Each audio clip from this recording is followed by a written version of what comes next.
1200 পৃষ্ঠার অভিযোগপত্রে তদন্তকারী সংস্থা সিআইডির সাবেক এমপি আনার হত্যার ঘটনায় অন্যতম দুই আসামি কসাই জিহাদ হাওলাদার ও মোহাম্মদ সিয়ামকে অভিযুক্ত করেছে।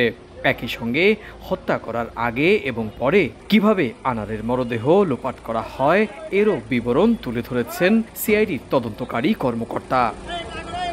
ভারতের প্রচলিত আইন অনুযায়ী ঘটনার 90 দিনের মধ্যে তদন্তকারী সংস্থাকে অভিযোগপত্র দাখিল করতে হয়। আনার হত্যা মামলার অভিযোগপত্র 87 দিনের মাথায় পেশ করা হলো।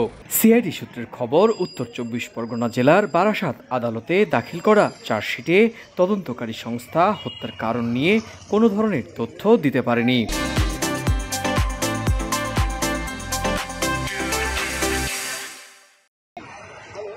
চলতি বছরের 12 মে গেদে সীমান্ত দিয়ে ভারতে প্রবেশ করেছিলেন ঝিনাইদহ 3 আসনের সাবেক সংসদ সদস্য আনার। 13 তারিখ নিখোঁজ হন তিনি। 18 তারিখ কলকাতার অদূরে বরানগর থানায় তার বন্ধু গোপাল বিশ্বাস নিখোঁজ ডায়েরি দায়ের করলে পুলিশ তদন্ত শুরু করে।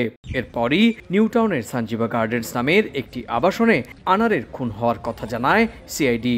খুন হওয়ার দাবি করা হলেও আনারের দেহ পায়নি তদন্তকারীরা, যদিও ওই আবাসনের সেপটিক ট্যাঙ্ক থেকে সন্দেহভাজন মাংসখণ্ড উদ্ধার করে ফরেনসিক পরীক্ষার জন্য পাঠানো হয়।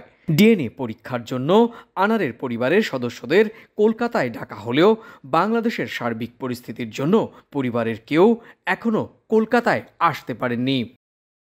সুব্রত আচার্য, সময় সংবাদ, ভারত।